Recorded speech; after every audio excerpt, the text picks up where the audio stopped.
what I'm going to do is basically kind of tell you a little bit about exciting stuff that's, or the lack of exciting stuff that is going on in Tallahassee right now, especially when it comes to environment. Representative Allen and I share some areas that we are going to be working together in. And a little bit of difference between the House and Senate. Most of you understand it. We'll get into more specifics of what we need to talk about when we get into the question and answer. But Representative Allen is chairman of what they have as an energy committee. I, in the Senate, have a policy and calendar committee, which I'm in charge of, which includes 5 different committees. And my job is to analyze the policy as well as work on what gets on the agenda of the Senate from those 5 committees. Those 5 committees include agriculture, environmental preservation, communications and public utilities, which includes energy, community affairs, which includes all local governments, and general government, which is all the contracts and the workings, the internal workings of the state as well as local governments also. Last year, many of you might know, we've had a kind of an evolution, if you will, as it relates to some energy and environmental policy. And let me just talk a little bit about the environmental policy right now. It all started, I think, really started back in the early 1990s when we decided that the Everglades was the most important environmental preservation component that we needed in the state of Florida, and for that matter, the United States. Now, Florida had led the country in a bill known as P2000, Preservation 2000, which was first in the 1990, was established so that we would put in millions and millions, over $300 million a year into buying and preserving preservation land. The Everglades Forever Act came out in 1994, which started to put, very specific requirements. I was very proud to be one of the sponsors of that. In 97, we saw that project was going way over budget, so we put in the Everglades Oversight Committee, which that I was a chairman of and also sponsored and wrote the bill. And then continually on in the Everglades Restoration. And frankly, if we can't protect the Everglades in Florida, we can't protect anything.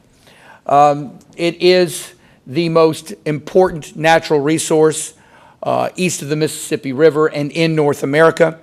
And we, not just we in Florida, but we in the entire North American continent have been using it as a dumping ground, if you will, and for a long, long time. In fact, in the 1920s, not knowing any better, Napoleon Bonaparte Broward, who was the mayor of, or who was the governor of the state of Florida, and later on, obviously Broward County was named after, thought that the Everglades was so useless that he wanted to just fill it in for more land that we could purchase.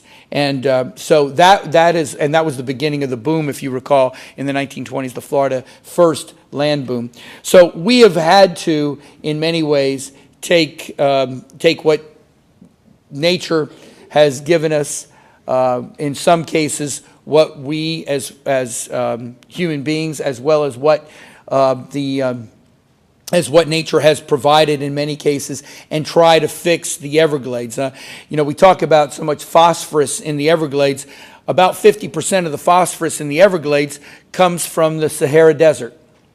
A lot of people don't understand that or realize that, but it comes from the trade winds that comes down through the rain. And even though we've put in a standard of 10 parts per billion of phosphorus into the Everglades, that is less than comes from the rain that comes down in the Everglades. So it's been a pretty tough situation. Clearly, we've now from the Everglades Oversight Committee. We've now put in 2 more Everglades bills for additional money. One was in 2000, which again I was proud to sponsor. It was the Everglades Restoration Act, which put in $200 million from the state of Florida and became part of a partnership with the federal government, of which at that time President Clinton passed or signed. And then we've put in just recently a new way to do it in bonding, and then an escalate, which was to move it forward and use that bonding to buy more land and everything. And just recently this year, we signed another Everglades restoration bill, which would put an additional $100 million into it. Now, here's the problem.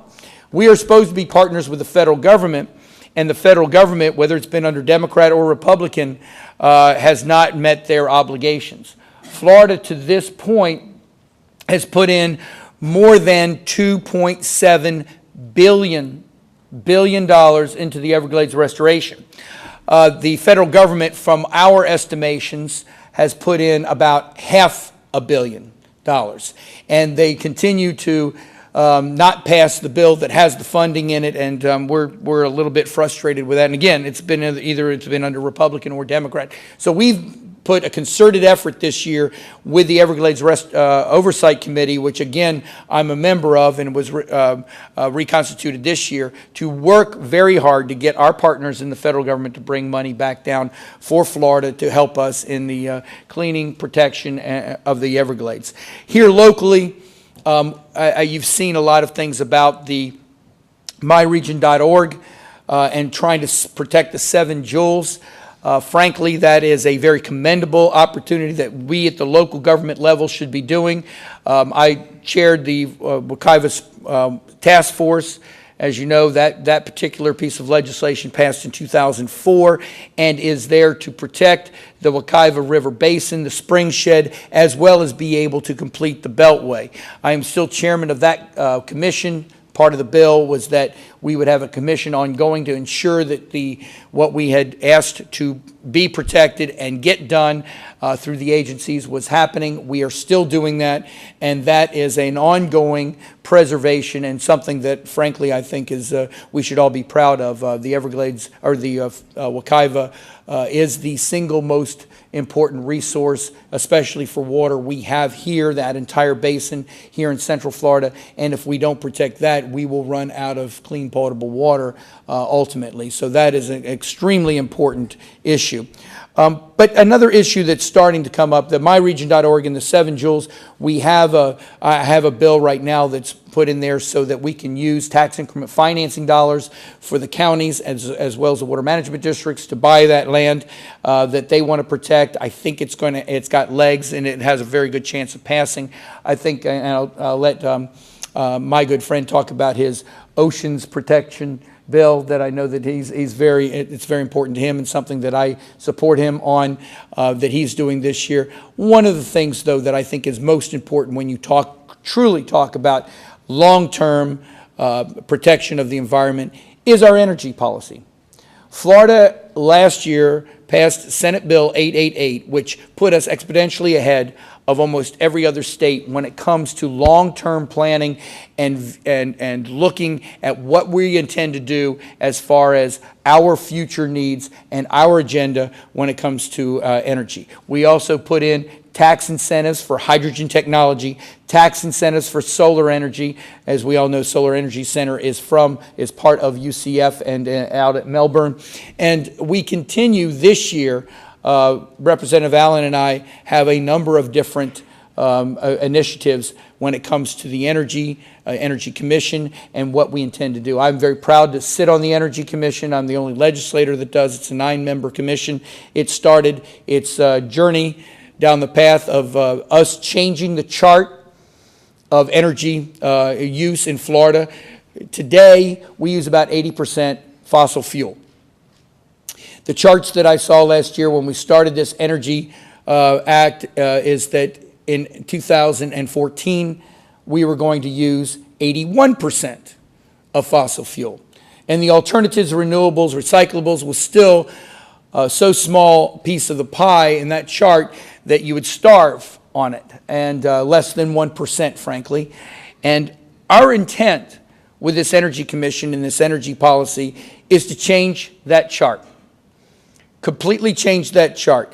Not only is green environmentally sound, not only is green thinking a green as far as money goes today, because money, frankly, is something that there is a great economic opportunity when it comes to these new alternative, renewable, recyclable fuels, as well as just simply fuels that we have today, like farm to fuel.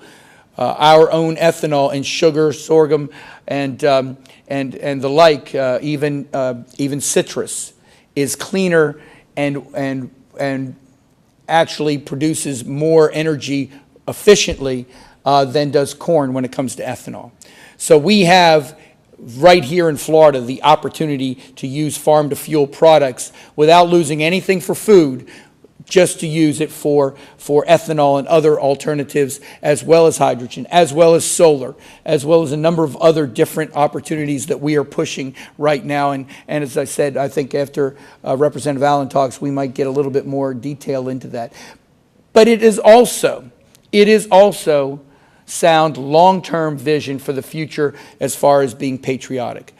America cannot continue to buy oil products, fossil fuel products, from countries that are unstable, countries that may not like us very much, and most of them do not, and countries who have their own agenda when it comes to fuel. We have to, and it is important that we do, change the long-term future and vision of America as far as alternative fuels and alternative energy.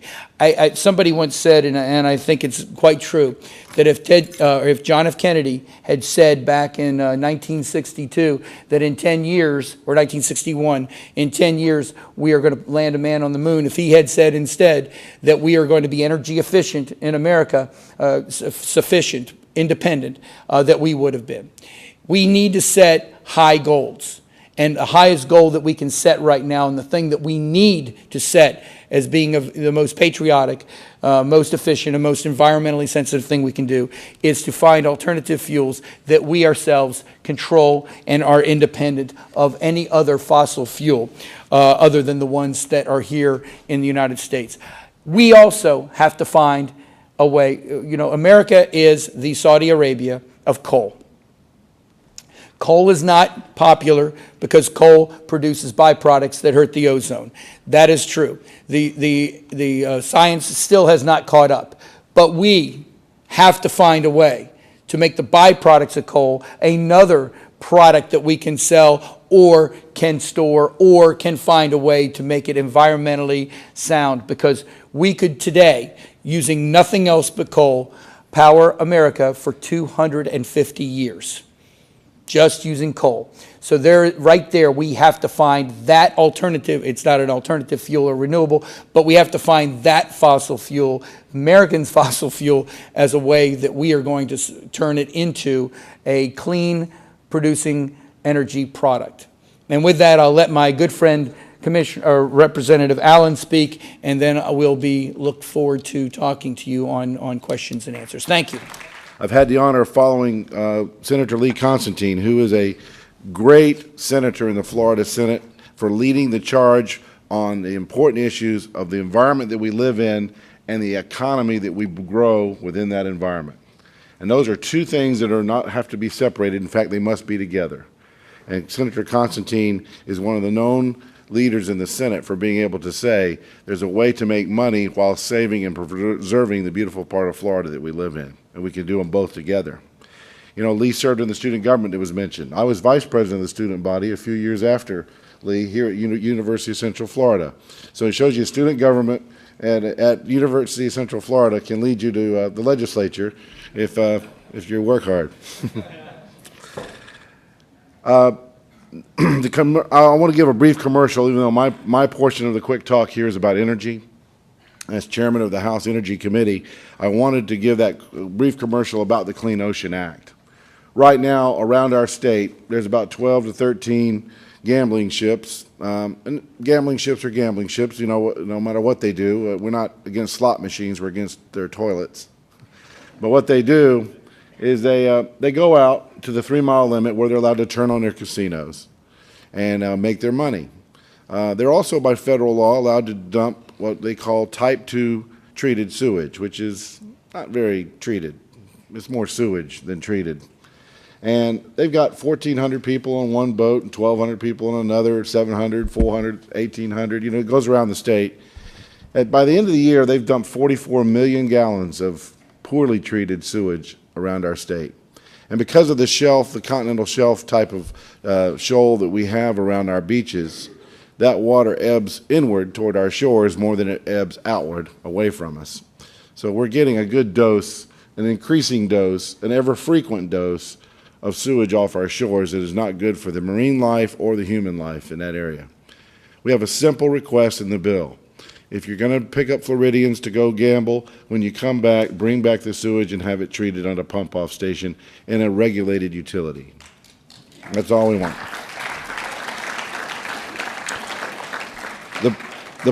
The price is $5 per 1,000 gallons to treat it. I've seen them tip drivers to take some rather intoxicated customers home better than that. All right, only $50 on the average to pump off each trip.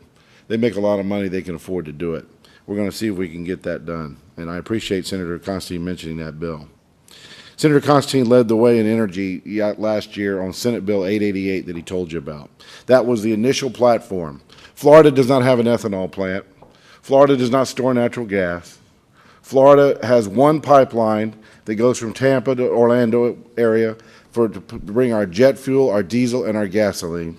We're very dependent on a very weak infrastructure. Florida has many, many assets that have yet to be utilized, but Senate Bill 88 sounded the alarm that we need to get back in the game and we need to get in the leadership part of that game, and it did so. You heard him mention about the different incentives and the setups and the directions and the commissions that were created, and he does serve on that Energy Commission, which is going to be laying a template from people who have the time to focus and with good minds and good staff on the best agendas for Florida.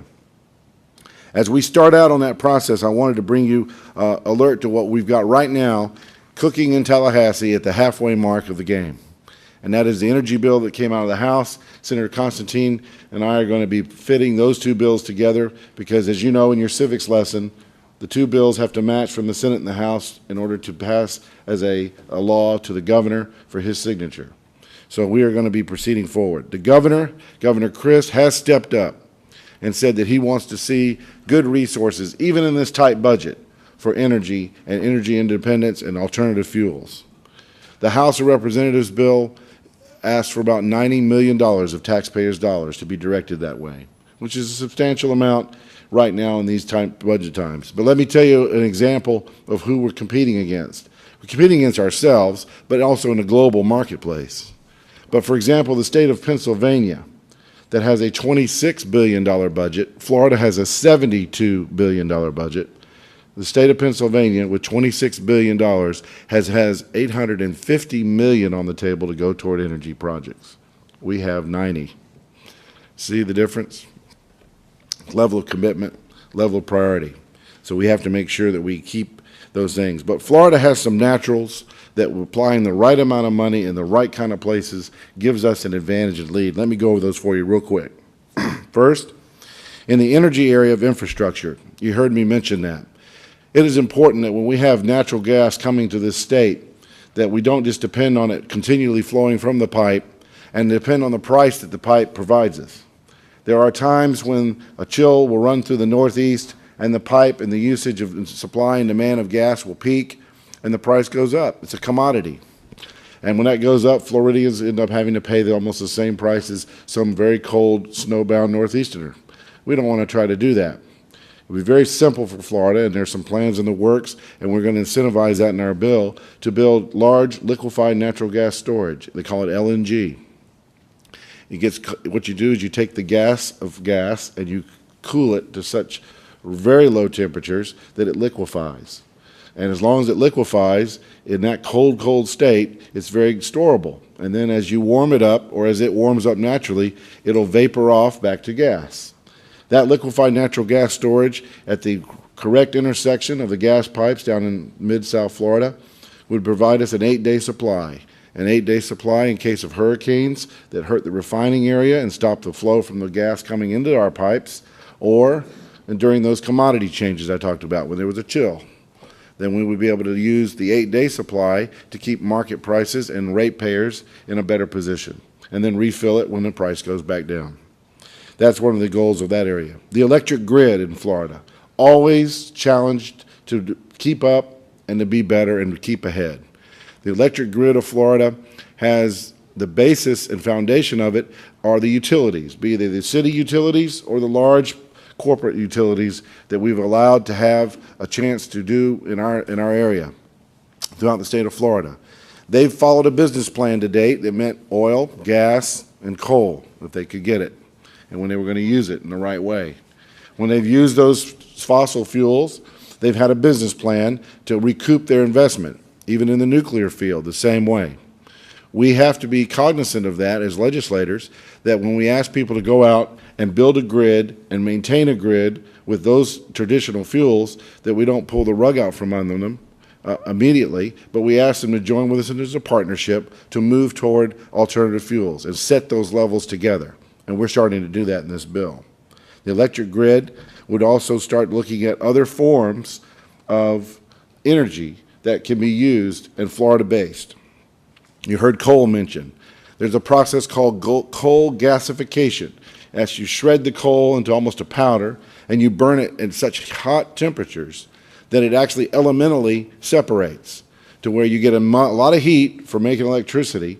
But one of the offshoots we learned about last year when Senator Constantine and I were first cutting open the ribbon for a hydrogen facility. Hydrogen is a offshoot fuel of a coal gasifier. So it has a possibility not only to create electricity, but also to create its own fuel. So we need to be looking at that. There's one plant here in Orlando, along the Orlando Utilities Corridor. You might see that, the Stanton plant out there. The U.S. Department of Energy came aboard, and with other companies in a partnership, they're looking at doing a gasifier unit there. There's also one that we came before the legislature and is still churning through for Tampa. The Tampa area wants to put in a coal gasification unit. They've asked for special financial consideration, that they could get advanced recovery of their costs. In other words, pay as they go as opposed to pay later to build this plant. So we're looking at that. That is something that has been used in the nuclear power areas where it's very expensive to build a nuclear power unit, and utilities have asked to be able to collect the money as they move forward with a plan instead of after they build it. That's in the energy infrastructure area. Now comes production. Production is probably the most exciting part that Florida has in its future for energy. Because of the nature of Florida, we can grow these renewable crops that will not grow but anywhere sometimes but here. And also we can grow 1, 2, maybe almost 3 if the weather's right to get production going. We have, as a state, the largest biomass capability than any other state. That is our advantage. Some areas have a lot of corn. Corn is popular use for ethanol fuel production.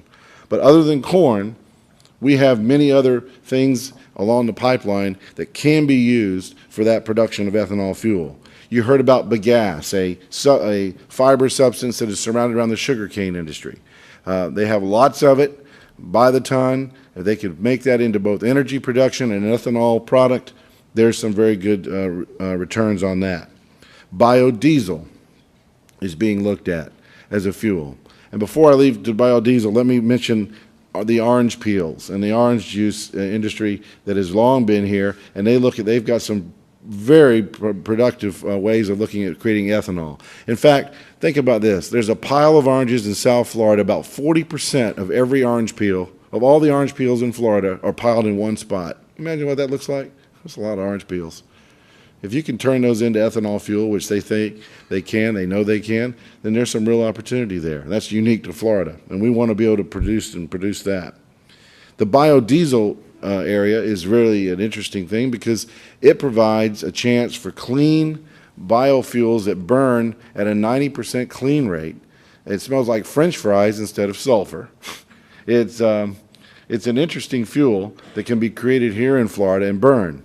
So much so that in the House bill this year, we have taken a step to go forward by asking that all school buses and all government transit systems that burn diesel would convert to use of biodiesel exclusively. We thought that was a good plan because 67 counties have school buses, 67 counties have places where they park them overnight, and 67 counties have places where they service them and they have fleet fueling. And it's a government-to-government requirement. Before we mandate a fuel on the public, we should show that it would work in the public's vehicles. And that's where I think it will come out very well in that. And how much of a better advertisement than seeing what formerly was a dirty school bus or city bus exhaust system and find it comes out clean and there's a sign on that bus that tells you it's burning Florida biodiesel. That's a very positive message if we can get it out. The real goals that we have that were in the first bill of Senate 888 are starting to come into policies and mandates where we now feel secure to do those. And those are great things to see. The vision of that last bill that was put in last year by Senator Constantine is now forming into actual policies and actual practices and moving forward. The Florida energy is really becoming more of a state of mind. It's a state of mind not only because of the fact of the environment importance, but it's a state of a mind, as it was mentioned, that in the political and economic world that we now live in, it makes no sense not to pursue energy independence and energy capabilities that are renewable from your own shores. One of the things that we have faced with, as you know, with the big insurance debate and tax debate in Tallahassee was because of the hurricane issue. The hurricanes have forced us to do another thing that Senator Constantine led on was building codes. Building codes in Florida, we knew if we're going to have a decent insurance industry, we must have houses that the big bad wolf can't blow down easy. It has to be a house of bricks or a house of wood that's strapped down real good. And that's what's going to happen. And the building codes, we passed in special session a now statewide requirement, no exceptions or exemptions on the building codes on purpose to make sure that all parts of the state were producing structures that could hold their own through the first storms so that we all didn't have calamity and all have higher rates. We thought that was a smart move. But you know what we found in doing that? The same mandate that you'll make by building code to say go out and build the roof shingle to this quantity for hurricane strength, we found also provides a R factor, which is a reflective factor and an insulation factor, that if you put a little insulation on it, or a little more reflectivity on that same heavy-duty shingle required by the building code, you get an energy-wise construction. And it can reduce by $200 in some of the larger homes especially that have those kind of roofs, their energy bill. Building codes that are on strengthening of windows and strengthening of walls. All those also have insulation factors to them that also make it better for energy use. That, linked with the right kind of appliances, makes Florida a more energy-wise while also being hurricane strong. And then through Florida, we had a whole program because you remember the brush fires that ran through a very dry Florida a few years back, scared everybody to death. Anyone that lived near a wooded lot or a wooded area saw their houses threatened by a wall of fire, literally. Well, there was a whole program called Firewise that many communities in East Orange County out here have adopted. And there are some Firewise builders, and they found that extra plates in the glass, extra thickness and preventions on the roof that are not as flammable, and extra strength in the walls, making a house less flammable and able to start up, makes it Firewise. So we have a Firewise, a Greenwise, energy-wise, hurricane-wise house and buildings. Those are smart things to do. And since we're mandating hurricane-wise, let's go ahead and see where we can matrix the energy factors on them, and we're looking at that. When it comes to the goals of making mandates into reality, we want to remember that people will buy things that make economic sense and if there's an incentive. We've got incentives on hybrid vehicles. Hybrid vehicles are catching on. It was an important part of our speaker, Marco Rubio, is running an agenda through the House known as the 100 Ideas. There were 100 ideas that came from across the state of people who said, this is what I think would be a good idea. We cross-sectioned a lot of those ideas and came up with a top 100 to go after. And one of the 100 ideas that people were saying is, let's get some more hybrid vehicles on the road. That's the ethanol 10% burners, the ethanol 85% burners, the half electric, half combustion car, the biodiesels, the other things. Those vehicles are out there, and we have an incentive plan in that bill to go ahead and say, if you buy that as a Floridian, your $15,000, the first $15,000 is tax exempt, so that you can get a break to get your hybrid vehicle on the road. Energy Star homes, Energy Star appliances, all those have been expanded into a 2-week period. Senator Constantine has a good idea about, instead of having it in one big month, we're going to make October Energy Month, but we're not going to make everyone buy a refrigerator in October. They can buy their appliances in 2 times during the year, but we want to get that 2-week hit to where people get used to getting an incentive to buy that Energy Star. We want builders to buy them. Some people said, oh, this is a terrible plan if builders buy them, but they'll stock warehouses with them. Well, let them stock the warehouses and fill every home they build with them. Who cares? We get the energy-wise appliances in usage. So we weren't afraid of the building community and working with them on that. On government buildings, there's no reason why every government building should not be a model of using some type of solar or green technology that we build. If we're going to require others to do it, we ought to do it ourselves as the people's buildings, and that makes no sense not to do it, and we're going after that very aggressively in this bill. Solarization of our grid system. There's a very big push to make everyone's power meter be able to use and utilize solar energies and other factors in their house to where this power meter not only slows down when it rotates, but at certain times it actually starts going back the other way, because the house is still producing energy and that it's not consuming. And when it produces energy it's not consuming, because of the nature of electricity being a flowing object in and out of on the lines, you have a chance to flow that electricity back into the grid. And people say, well, I'm going to do that. I'd like a little bit of return on investment, the money. So there's a whole issue out there called net metering that we're looking at. I know the Commission's looking at it in other ways, to where the entire building structures of Florida could one day be in a process to where we're contributing back and forth to the grid, and your energy bill's not only lower, but you're making money. That's the future. Florida's diversity, as I mentioned in the opening, is our best competitive position and our best competitive advantage that we have to be able to do things from chickens, fat, grease, plants, soy, different grasses, different things that we could keep what normally would be plowed under as an old orange grove that has been riddled with canker and decided now to become another housing development. We could keep the incentive to keep it green and in production as an energy producing farm. And there's nothing wrong with that. And that's the kind of things that I think as Floridians that are from here and a long time here, and even the new Floridians that came here would like to see Florida planned in that way.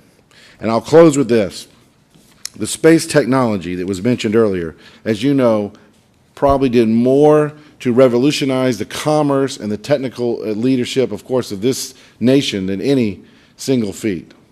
And it's certainly because of the United States being such an open society, we shared those technological and commerce advantages with the world, and they've caught up. Now, China has demonstrated they know how to aim and find a satellite and shoot it out of the sky, and the Ronald Reagan high ground is now threatened. We're not the only people who know how to drive around in low Earth orbit or high Earth orbit. And that is something that threatens us not only militarily, but also economically competitive issues. So we need to pursue it and continue to do that. And I'm very pleased that in my district, and from UCF, being a good focus point all the way to the ocean, is where it happens. This is where it happens in technology of space. And this is where we can continue to move forward. There's an opportunity embedded in our House bill called the Florida Energy and Aerospace Technology Fund, FEAT, a feat we can achieve. That by linking the high technologies of space that have always led us on ways of energy efficiency, and you look at a lot of advantages in energy, they were things that are space-age technologies put to practical use as energy uses. We have a chance to combine those two powers in the state that is uniquely a space state and become also uniquely a real energy state. And so together we can fund some projects that will put us ahead of those other states that have more traditional challenges. Florida has a chance through that fund to do that, and we're looking at creative ways to make sure that fund can start in this challenging budget. So for that, I'd like to say thank you for allowing me to be here today. It's an honor to pinch hit.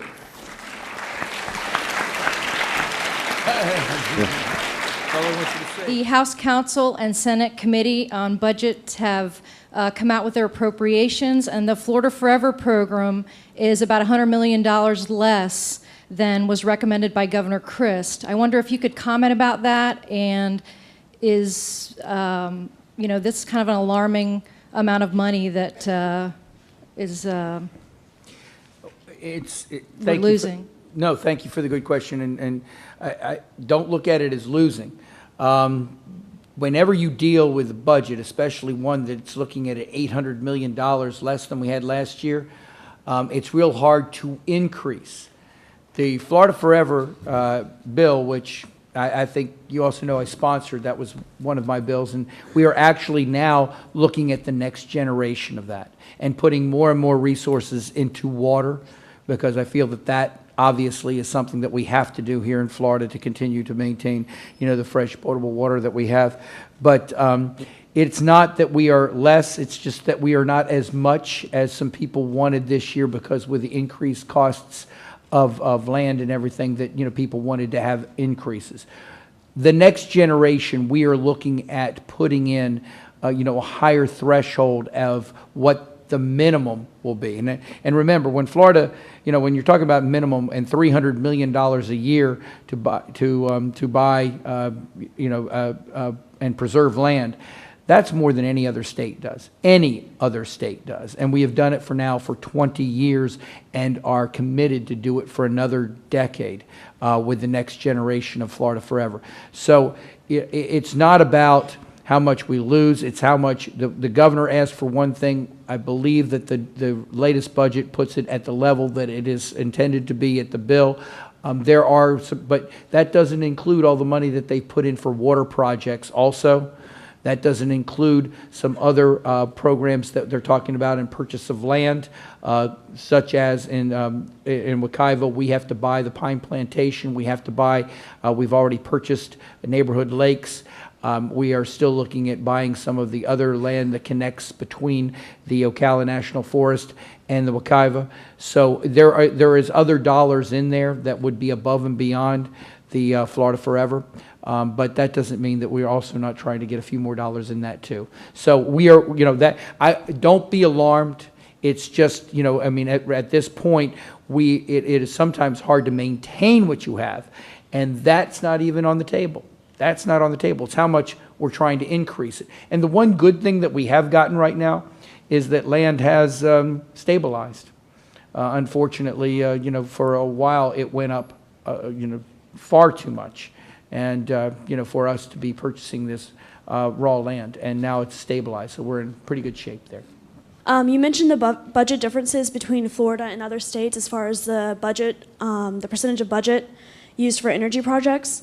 What in Florida takes priority over energy projects, and which of these higher priority projects can either be lessened or done away with in order to allocate more funds to energy projects? Nothing's more important than energy. No. That's from the energy chairman. You have to have that attitude when you go into a negotiating room. I will say this, there's a lot of things that are important. We put a huge priority and should on education as far as the dollar goes. And I don't see proposing taking away education dollars to go to energy. But I do see about directing those education dollars we use in research and stuff toward better energy results. So it's more of just spending what we have in a more directed fashion.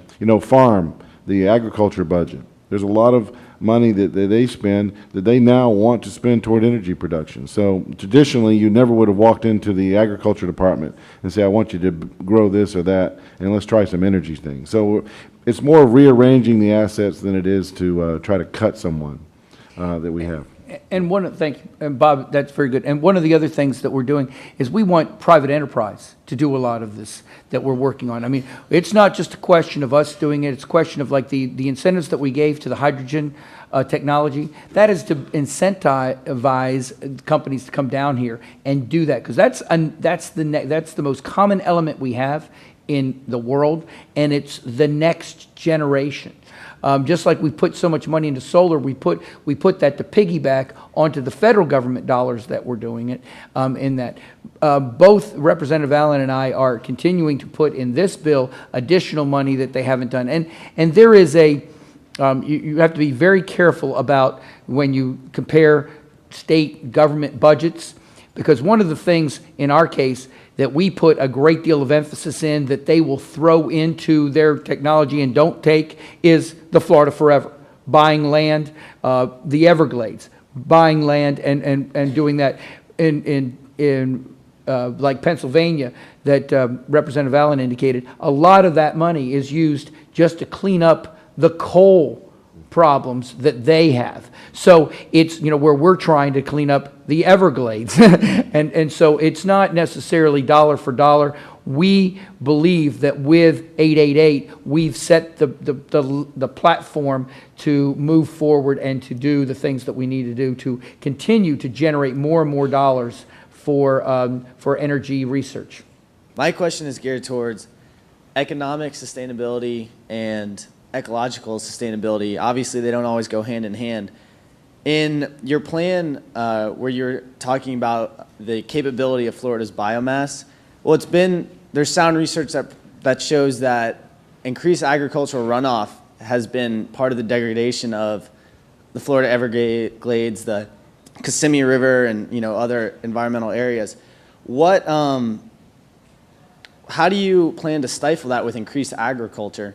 Because we know that the sugar industry hasn't necessarily helped the Everglades very much. So how does increased agriculture for biofuels, how are you going to try and stifle the runoff of phosphate and nitrate into these waterways to help protect our environment, or continue to protect our environment? That's a great question. First of all, yeah, clap, that's good. First of all, one of the things that we're concentrating on now is that you mentioned the Kissimmee River. Excellent, because a lot of people think the Everglades is just down South Florida. The Everglades starts here in Central Florida. The Everglades starts with the Kissimmee River Basin going down into the Okeechobee, and too much has been concentrated on in the south part and not the water that's coming into the Okeechobee, which is then going into the Everglades. And that's what that extra $100 million that we put into the Everglades Restoration is doing this year. So our neighborhood, the north, we're calling it now the North Everglades. The North Everglades will be taken care of. But we have done, by instituting the parts per billion bill and moving that down. And I mean, when we started this whole project, I mean, it was over 200 parts per billion phosphate in the Everglades. Today, the average on a daily basis, and we're talking about less than 15 years, today the average level is between 15 and 20 parts per billion. And that continues to move down. It's an incredible, incredible feat. That's less than the rain that comes down. And Florida has led that in providing that. So when most of those are best management practices that we have instituted with the sugar industry, with the farm industry, and trying to say, you have to use less phosphates, you have to use less fertilizer in dealing with these very sensitive areas. Now, going to this, again, one of the things we want to do is to give them alternatives that they can use that crop and give them a cash crop, if you will,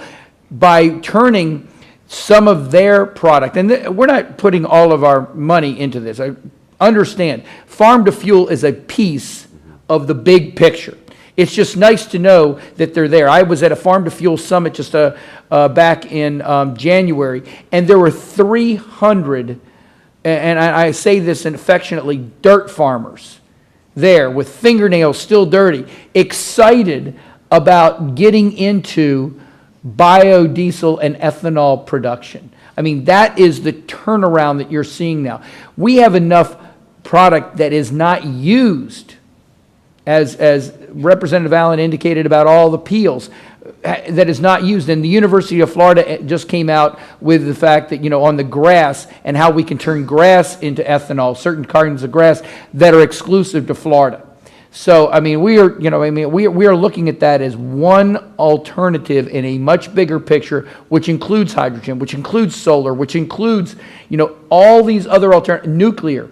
Nuclear is one of the cleanest, types of energy production we can find. We've got to explore that, at least in Florida. Now we have to find a place to leave the waste, and fortunately that's not going to be in Florida, but unfortunately that still hasn't been set up. So we're not looking at that. We're looking at the next generation, seawater. Seawater could be the next generation, and people are talking about that now. Just simply the